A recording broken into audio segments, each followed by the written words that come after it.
तो हेलो दोस्तों, आप सभी का स्वागत है आज के इस लेक्चर में, जहां पे आज हम लोग पढ़ने वाले हैं कंप्यूटेशन एंड फॉर्मल लैंग्वेजेस। मैंने आप लोगों को ऑलरेडी लेक्चर 1 बना के दिया है, जहां पे मैंने आपको बहुत ही बेसिक कॉन्सेप्ट और एप्लीकेशन बेस्ड के साथ मैंने आपको अच्छे तरीके से समझाया है। अगर आपने उस लेक्चर को नहीं देखा है तो प्लीज़ मैं लिंक आपको डिस्क्रिप्शन में डलवा दूंगा। साथ ही मैंने आप लोगों के लिए प्लेलिस्ट बनवा दिया है, वहाँ जाकर आप जरूर चेकआउट कीजिए। लेकिन आज का लेक्चर भी हमारा बेसिक्स होने वाला है, लेकिन यहाँ पे हम थोड़ा सा डेरिवेशन में आने वाले हैं और यहाँ से हमारा धीरे धीरे लेवल अप होने वाला है और इसको समझना बहुत ही इंपॉर्टेंट है। अगर आपने लेक्चर 1 को नहीं देखा है तो आपको जरूर देखना चाहिए। अगर आप इस लेक्चर में आ गए हो तो मैं पूरा प्रयास करूंगा कि आपको इसी लेक्चर में समझा दूं। वैसे तो ये टॉपिक वेरी इंपॉर्टेंट है। अगर आप एग्जाम्स को पहले देख रहे हो तो ये और इंपॉर्टेंट हो जाएगा आपके लिए, क्योंकि ये बहुत ही शॉर्ट में होने वाला है, आपको बहुत ही अच्छे तरीके से समझ आने वाला है और आप डायरेक्ट एग्जाम में रिकॉल करके वहाँ पे रिप्रोड्यूस कर पाओगे, अच्छे से लिख पाओगे। तो चलिए स्टार्ट करते हैं लेक्चर को। बहुत ही इंपॉर्टेंट लेक्चर है और यहाँ पे आज इसको आपको स्कोरिंग सब्जेक्ट बनाना है। मतलब ये आपको स्कोरिंग की तरह मैं आपको इस तरीके से समझाऊंगा कि आपके लिए स्कोरिंग हो जाएगा, आप आराम से इसे टैकल कर लोगे एग्जामिनेशन में। चलिए ये स्टार्ट करते हैं। सबसे पहले हम समझते हैं ग्रामर क्या होता है। व्हाट इज ग्रामर, ये समझते हैं दोस्तों। ग्रामर आपने इंग्लिश में भी पढ़ा है, लेकिन यहाँ पे जो ग्रामर होता है वो डिफरेंट होता है। यहाँ पे हम मैथमेटिकल सिस्टम की तरह पढ़ने वाले हैं। तो इंग्लिश में हम फॉर्मल लैंग्वेजेस नाम है, तो आपको लैंग्वेज की तरह ही समझना है। ग्रामर मतलब क्या होता है, सेट ऑफ रूल्स होता है मैथमेटिक्स में और इंग्लिश में भी। तो सेम यहाँ पे ग्रामर का सेंस आपको वही लेना है ना, सिंपल सा चीज़ है। तो चलिए आगे बढ़ते हैं, यहाँ पे समझते हैं ग्रामर क्या होता है। ग्रामर एक ऐसा combination, grammar is a combination of 4 tuples TNSP। अभी आपको बिल्कुल भी घबराना नहीं है, स्टार्टिंग से एंड तक देखो। आपको एक एक चीज़ समझ आएगा, मैं आपको एक एक चीज़ समझाऊंगा ताकि आप एग्जामिनेशन में बहुत ही अच्छे तरीके से लिख के आ पाओ। मेन तो वही हमारा टारगेट कि हम एग्जाम में अच्छे से लिख के आ पाएँ समझने के साथ।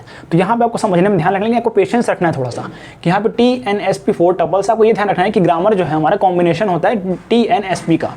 मैं आगे समझेंगे TNSP होता क्या है। सो यहाँ पे अब मैंने ये तो एक फॉर्मल डेफिनेशन हो गया जिसको आपको एग्जामिनेशन में डायरेक्ट लिख सकते हो, और अगर आप इसे और इलेबोरेट करके लिखना चाहते हो तो यहाँ पे लिख सकते हो it is a mathematical system. Grammar क्या होता है, it is the mathematical system used to generate the strings. Strings मैंने जस्ट आपको पिछले लेक्चर में पढ़ाया था, तो यहाँ पे मैं फिर बताता हूँ आपको स्ट्रिंग्स होता क्या है। स्ट्रिंग्स होता है कलेक्शन ऑफ सिम्बॉल्स। मतलब यहाँ पे ABCD 0 1 2 3 4 ये सिम्बॉल जो कलेक्शन जो होता है वही हमारा स्ट्रिंग होता है यहाँ पे। तो ये होंगे strings of a language. Simple, very easy. तो यहाँ एक मैथमेटिक ग्रामर क्या है, सेट ऑफ रूल्स होता है, यहाँ पे इंस्ट्रक्शंस होते हैं, इस तरीके से होगा। इंग्लिश में भी वही होता है सेम, मैथमेटिक्स में भी यहाँ पे मैथमेटिकल सिस्टम के फॉर्म में होगा। यूज टू जनरेट, यहाँ पे generate mathematical system strings of a language. Simple. अब यहाँ पे हमारा T का वैल्यू, T का मतलब होता है टर्मिनल, N का मतलब होता है नॉन टर्मिनल, S का मतलब स्टार्टिंग, नाम से क्लियर स्टार्टिंग सिंबल होगा ये, और P से प्रोडक्शन, है ना। उसके बाद यहाँ समझते हैं टर्मिनल T क्या होता है। जैसा कि आपको पता है ग्रामर कॉम्बिनेशन ऑफ 4 टपल्स का होता है, तो यहाँ पे T समझ रहे हैं हम टर्मिनल क्या होता है। टर्मिनल यहाँ पे एक्चुअल सिंबल होता है जो कि अपीयर होता है हमारे फाइनल स्ट्रिंग में। अब यहाँ पे आप बोलोगे, क्वेश्चन आएगा आपके दिमाग में, सर यहाँ पे समझ आ गया कि T वो होता है जो अपीयर होता है फाइनल स्ट्रिंग में, लेकिन अब आपका सवाल ये होगा कि सर फाइनल स्ट्रिंग क्या है यहाँ पे। तो फाइनल स्ट्रिंग सिंपल सी बात है, बहुत सिंपल सी बात है। आखिरी में जो लास्ट जो वैल्यू आता है ना हमारे पास, जैसे कि ये हमने सॉल्व किया, तो यहाँ फाइनल वैल्यू क्या है 0 1 0 1। ये जो लास्ट वैल्यू होता है किसी भी डेरिवेशन का, किसी भी सॉल्व करने के बाद फॉर्मल लैंग्वेजेस को, वहाँ जो लास्ट आंसर बचता है हमारे पास वही हमारा होता है टर्मिनल, और उसी को हम बोलते हैं, क्या बोलते हैं, फाइनल स्ट्रिंग। ठीक है, उसी को क्या बोलते हैं, फाइनल स्ट्रिंग। तो यहाँ पे आपको देख सकते हो आप लोग, ये इस फॉर्म में ये जो है ये हमारा होता है फाइनल स्ट्रिंग। अब हम समझते हैं नॉन टर्मिनल क्या होता है। नॉन टर्मिनल मतलब यहाँ पे ये होता है कि ये प्लेस होल्डर होता है। प्लेस होल्डर मतलब क्या होता है, एक पर्टिकुलर प्लेस को होल्ड करता है स्टार्टिंग में। प्लेस होल्डर यूज्ड, इसकी प्लेस होल्डर कहने का मतलब ये है कि प्लेस होल्ड करता है लेकिन इसको रिप्लेस किया जा सकता है। Place holder used during the generation process. हम जब स्टार्ट करते हैं किसी चीज़ में, जनरेट करते हैं वैल्यू को, अभी आपको मैकेनिकल फॉर्म में ही समझना है इसको। जब मैं जनरेट बोल रहा हूँ तो आपको समझना है कि जनरेट हो रहा होगा वैल्यू। ठीक है, इस तरीके से समझो आप इसको, मैकेनिकल वे में ही समझो मैथमेटिक्स को भी, कि अभी हम ये कंप्यूटर के लिए कोडिंग बना रहे हैं। कंप्यूटेशन है मतलब कंप्यूटर कंप्यूट करेगा वैल्यू से, है ना। तो इसके लिए समझ रहे हैं, तो इसके लिए आपको जनरेट कंप्यूटर के लैंग्वेज में भी समझना चाहिए इसको अच्छे तरीके से। ठीक है, तो यहाँ पे हम लोग यहाँ पे पहुँच गए। Place holder use during generation process, S और A अपर केस। S ही क्या है, स्टार्ट से S और A, यहाँ पे देख रहे हो आप लोग S, तो ये हमारा A वैल्यू है, तो ये अपर केस हो गया, इसको बोलते हैं नॉन टर्मिनल। ठीक है, टर्मिनल क्या होता है, जो लास्ट में होता है आंसर के। नॉन टर्मिनल लास्ट नहीं होगा, सिंपल सी बात, नाम से क्लियर है। S starting symbol, the special non terminal. Starting symbol क्या होता है, एक नॉन टर्मिनल होता है, स्टार्ट ही हो रहा है वो। टर्मिनल मतलब क्या होता है कि जो लास्ट में अपीयर होगा, फाइनल स्ट्रिंग में अपीयर होगा, तो ये टर्मिनल हो गया। नॉन टर्मिनल क्या होगा, जो लास्ट में नहीं होगा। तो स्टार्टिंग क्या होगा, फिर स्टार्टिंग वो होगा जो नॉन टर्मिनल होगा। सिंपल सी बात है, जो स्टार्टिंग क्या है, स्टार्टिंग है, स्टार्टिंग मतलब नॉन टर्मिनल हो गया, मतलब एंड नहीं हो रहा है। जो the special non terminal where the generation begin, जहाँ पे जनरेशन बिगिन होता है, स्टार्ट होता है, इसी को हम S से नोट करते हैं, इसको बोलते हैं starting symbol.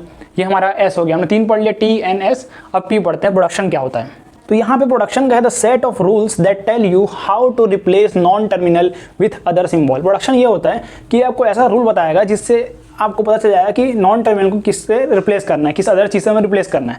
The set of rules that tell you how to replace, ये बताएगा आपको सेट ऑफ रूल्स इस तरीके से, किस तरीके से आपको नॉन टर्मिनल को रिप्लेस करना है अदर सिम्बॉल्स में। ठीक है, ये नॉन टर्मिनल हो गया ऐसे, उसको हम रिप्लेस करने वाले हैं। जैसे यहाँ पे देखा रिप्लेस एस विथ डबल ए, फिर हम ए को स्मॉल ए में कर रहे हैं इस तरीके से, ये आपको बताएगा प्रोडक्शन, है ना। तो सिंपल हो गया ये आई होप आपको समझ आया होगा। यही बहुत ही इंपॉर्टेंट पॉइंट है, यहाँ पे अगर आप समझोगे नहीं तो आपको स्कोरिंग नहीं बन पाएगा। हमारा मेन मोटिव क्या है, हम एग्जामिनेशन में अच्छे तरीके से लिख के आ पाएँ, साथ ही हमको याद ना करना पड़े, हम अच्छे से समझ जाएँ उसको, अपने खुद के ओन लैंग्वेज में आप अच्छे से लिख पाएँ, है ना। तो ये मेन हमारा टारगेट होने वाला है। तो ये आपको समझना बहुत ही इंपॉर्टेंट था गाइज। तो चलिए अब एग्जांपल के थ्रू मैं आपको 100% क्लियर करता हूँ। यहाँ पे देखो, यहाँ पे ग्रामर जी दिया है आपके पास, G is equal to bracket, whole bracket में अंदर में हाँ करली ब्रैकेट में एस ए, फिर ये ए भी आ जाएगा, फिर S A tends to A है, फिर A capital A tends to small A, double दो ए है, फिर A tends capital A tends to small double B. ठीक है, उसके बाद यहाँ पे देखो, जैसे कि हमको पता है कि एन मतलब होता है नॉन टर्मिनल। अब नॉन टर्मिनल क्या होगा, जो स्टार्टिंग होगा, जो एंड नहीं होगा। टर्मिनल मतलब जो एंड होगा, फाइनल स्टेज में होगा, लेकिन नॉन टर्मिनल जो स्टार्टिंग में होगा। तो ऐसे हो गया। टर्मिनल क्या है, यहाँ ए और बी है, आंसर किस फॉर्म में आ रहा है, ए और बी के फॉर्म में आ रहा है, सिंपल हो गया। तो आई होप आपको यहाँ तक समझ आ गया होगा। S is equal to start symbol, start किससे होने वाला है, एस से होने वाला है। देखो यहाँ पे एग्जाम्पल में एस दिख रहा है आपको, ये रहा हमारे पास एस, तो यहाँ पे आपको एस दिख रहा होगा ये, तो ये हो गया हमारे पास। उसके बाद पी का प्रोडक्शन पी हो जाएगा। अब यहाँ पे हमारे पास ये हमने समझ लिया, आपको इस तरीके से लिखना है। उसके बाद हम लिखेंगे डायरेक्ट एस, हमारे पास गिवन है ए दिया है, डबल ए हो गया, इसको बोलेंगे ए, फिर ये ए हो जाएगा। कैसे हुआ, ए के प्लेस में आपको डबल ए पुट करना है। ठीक है, यहाँ पे देख सकते हो आप, एस के प्लेस में डबल ए रखा हमने, फिर हर सिंगल ए के सामने में डबल ए वैल्यू पुट करना है, इसको मल्टीप्लाई करो, 4 बार ए आएगा, ए। ठीक है, इस तरीके से। फिर वैसे तो ये जो मैं आपको समझाया अभी, N is equal to non terminal, T is equal to terminal, S is equal to start symbol और P is equal to production P. उसके बाद ये स्टेप है S tends to double A, यहाँ पे हमें रिप्लेस करना है, replace S with double A. उसके बाद A tends to double A, replace A with double A करना है। ये हम एक्सप्लेन कर रहे हैं अभी यहाँ पे, इस तरीके से आपको लिखना भी है एग्जामिनेशन में। Capital A tends to small double B, replace A को हम डबल बी से करने वाले हैं। तो सिंपल पुट कर दो, यहाँ पे S tends to double A है, तो यहाँ पे डबल ए आ गया, इस फॉर्म में लिख सकते हैं। फिर इसी को अब बी डबल बी, ए का वैल्यू बी है, तो बी से भी लिख सकते हैं, डबल बी डबल ए, और हम लिख सकते हैं चारों बी लिख देंगे, 2 है यहाँ पे, तो 2 बार बी, इस तरीके से भी लिख सकते हैं। तो दोनों का हमारे पास 2 वैल्यू आ गया।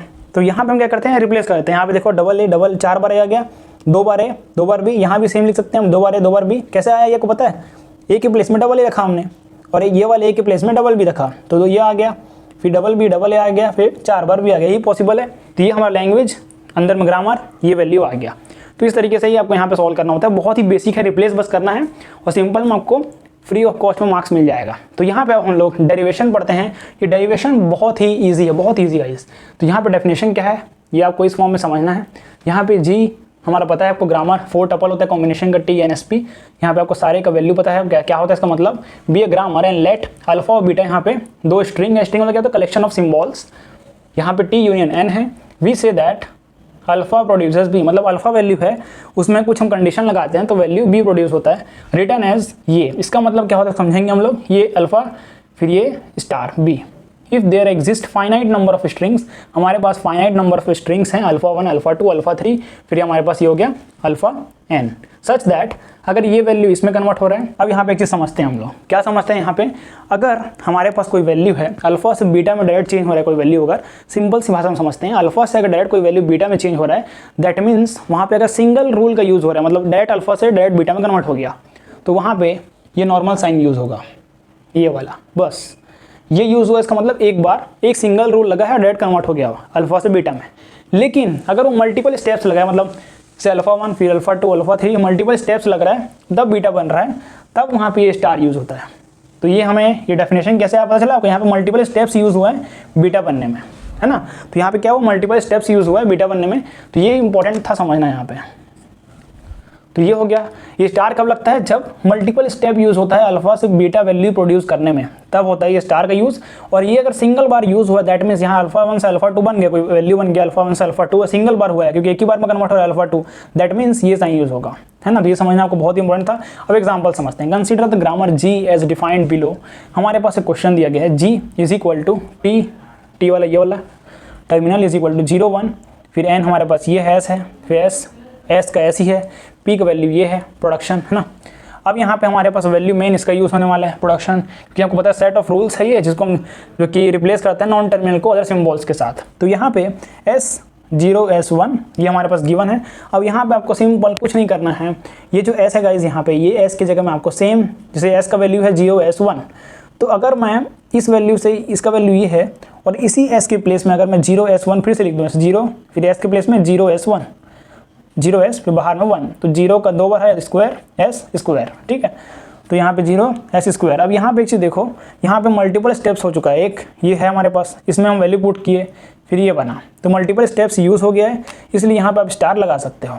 उसके बाद हाँ, तो मैंने यहाँ पे स्टार लिख दिया, इसी स्टेप को जब मैंने लिखा है S से डायरेक्ट ये बना और स्टार लगा दिया। इसका मतलब ये है गाइस कि यहाँ पे डायरेक्ट नहीं बना, ये मल्टीपल स्टेप्स यूज़ हुआ है इसमें, वो मल्टीपल स्टेप यूज़ हुआ है, इसको दिखाने के लिए हमें स्टार लगाना पड़ता है। तो ये हमने इसी को बोलते हैं चेन ऑफ डेरिवेशन। आप स्टार लगाते हो ना ऐसे यहाँ पे, इसी को बोलते हैं चेन ऑफ डेरिवेशन। क्या बोलते हैं? Chain of derivation. अब S tends to 0 square, 0 S1 का 1 का स्क्वायर है, सिंपल, कुछ नहीं किया हमने, S के प्लेस में 0 S1 रख दिया। देख लो यहाँ एज इट इज़ 0 का स्क्वायर, S की जगह 0 S1 और 1 का स्क्वायर, फिर 0 का क्यूब हो गया, फिर S हो गया, फिर 1 का क्यूब हो गया, फिर ऑल्सो हम जानते हैं यहाँ पे सेम ये आ गया, हम जानते हैं, लेकिन फाइनल स्टेज में आपको ये वैल्यू पुट करना कंपलसरी है। तो ये वैल्यू हम पुट करेंगे यहाँ पे। Also we have S tends to 0 1, तो यहाँ पे वैल्यू रख दो, यहाँ पे आप S tends to 0 cube, S 1 का क्यूब, इसके प्लेस में 0 1 रखेंगे, S के प्लेस में रिप्लेस कर देंगे S को 0 1 से, तो यहाँ पे 4 बार 0 आएगा, 3 है, एक और आ जाएगा 4 बार 1। इसको आप ऐसे भी लिख सकते हो 0 की पावर 4 1 की पावर 4, और यहाँ पे हम इसको ऐसे भी लिख सकते हैं एज इट इज़ 0 1 को हमने रिप्लेस कर दिया फिर से S के फॉर्म में, तो 0 क्यूब S 1 का क्यूब इस फॉर्म में लिख सकते हो। अगर आपके बुक में लिखा है तो कोई दिक्कत की बात नहीं है, और आपको घबराना बिल्कुल भी नहीं है अगर कोई वेरिएबल चेंज हुआ है। फॉर एग्जांपल मैंने अल्फा बीटा लिया यहाँ पे, हो सकता है कि आपकी बुक में कोई और वैल्यू लिया हो। अब यहाँ पे मैंने S लिया, यहाँ हो सकता है आपकी बुक में कोई और वेरिएबल लिया हो, तो उससे कोई घबराना नहीं है, पैटर्न सेम होने वाला है और तरीका सेम होने वाला है। उसके बाद गाइस यहाँ पे फाइनल स्टेप हमें लिखना है इस तरीके से। फाइनल स्टेप जो है रिप्लेस करना है हमें S से, इसमें 0 1 से, ये मोस्ट इंपॉर्टेंट स्टेप है, ये आपको करना ही पड़ेगा। तो ये टेक्निक है इसे सॉल्व करने का, डेरिवेट करने का।